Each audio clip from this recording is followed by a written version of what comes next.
AP వ్యాప్తంగా ఘనంగా వైఎస్ఆర్సీపీ ఆవిర్భావ వేడుకలు. తాడేపల్లి పార్టీ కార్యాలయంలో జెండా ఆవిష్కరించిన వైఎస్ జగన్. వైఎస్ఆర్సీపీ ప్రజలకెప్పుడూ అండగా ఉంటుంది. మళ్లీ అధికారంలోకి వస్తామని పార్టీ శ్రేణులకు వైఎస్ జగన్ భరోసా.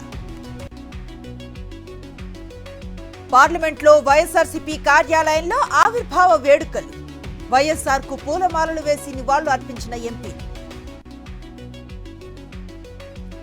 ఏపీలో పాలన గాలి కొదిలేసి కక్ష సాధింపుకు దిగుతున్నారు. తప్పుడు ఆరోపణలతో వ్యక్తిత్వ హననానికి పాల్పడుతున్నారన్న మిథున్ రెడ్డి. కూటమి సర్కార్ హామీలను గాలి కొదిలేసింది.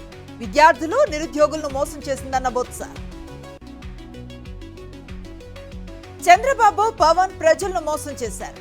కార్లలో తిరగటానికి డబ్బులుంటాయి, ఫీజు బకాయిలు చెల్లించడానికి మనసు రాదా అని పేర్ని నాని ఫైర్. ఉత్తరాంధ్రలో యువత పోరుకు విశేష స్పందన లభించింది. అడ్డుకునేందుకు ప్రభుత్వం శతవిధాలుగా ప్రయత్నించిందన్న కన్నబాబు. హత్య రాజకీయాలకు కేర్ ఆఫ్ అడ్రస్ చంద్రబాబు. కుట్రా కుతంత్రాలకు ప్రతిబింబం. చేతికి మట్టంటకుండా పని కానిచ్చే వ్యక్తి అని లక్ష్మీ పార్వతి ఆగ్రహం. పుట్టపర్తిలో వైఎస్ఆర్సీపీ యువత పోరు. భారీగా పాల్గొన్న విద్యార్థులు, యువకులు. చంద్రబాబు సర్కార్కు వ్యతిరేకంగా నినాదాలు. నిరుద్యోగ యువత, విద్యార్థులను కూటమి సర్కార్ మోసం చేసింది. చంద్రబాబు మధ్యాంధ్రప్రదేశ్ గా మార్చారని మాజీ మంత్రి రోజా విమర్శ. విజయనగరం కలెక్టరేట్ వద్ద వైఎస్ఆర్సీపీ యువత పోరు. వేలాదిగా తరలి వచ్చిన యువత మద్దతుగా వైఎస్ఆర్సీపీ శ్రేణులు. కూటమి ప్రభుత్వం యువతను మోసం చేసింది. ఇచ్చిన హామీలను వెంటనే నెరవేర్చాలని వైఎస్ఆర్సీపీ డిమాండ్. యువత పోరులో పాల్గొన్న విశాఖ విద్యార్థులు, నిరుద్యోగులు. ఎన్నికలకు ముందు ఇస్తామన్న హామీలు నెరవేర్చాలని డిమాండ్. కర్నూలు జైల్లో పోసానిని అదుపులోకి తీసుకున్న సిఐడి. గుంటూరుకు తరలిస్తున్న పోలీసులు. జైలు నుంచి బయటకు రాకుండా కూటమి సర్కార్ కుట్ర.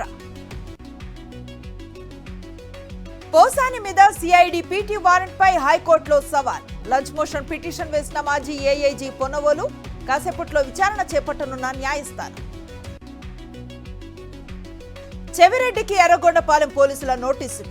ఎన్ని కేసులు పెట్టినా భయపడేది లేదన్న భాస్కర్ రెడ్డి.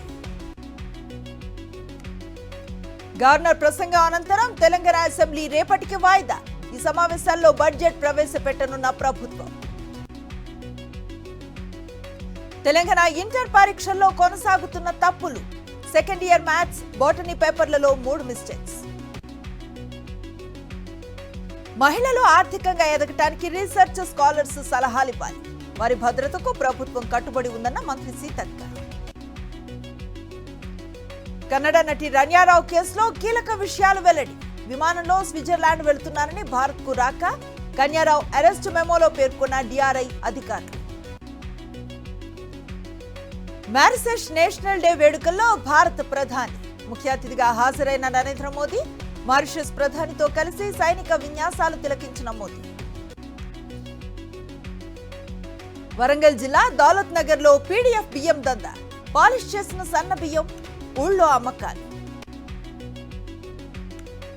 పాకిస్తాన్ లో రైలు హైజాక్ ఘటనలో కొనసాగుతున్న రెస్క్యూ ఆపరేషన్. బలూజ్ లిబరేషన్ ఆర్మీని అదుపులో, బందీల్ని విడిపించే యత్నాలు ముమ్మరం. యుక్రెయిన్ అంగీకరించింది. ఇక మిగిలింది పుతిన్ డెసిషన్. మాస్కో నుంచి సానుకూల నిర్ణయం వస్తుందని ఎదురు చూస్తున్నట్లుగా ట్రంప్ వెల్లడి. నష్టాల్లో కొనసాగుతున్న స్టాక్ మార్కెట్స్. సెన్సెక్స్ 104, నిఫ్టీ 38 పాయింట్లకు పైగా లాస్.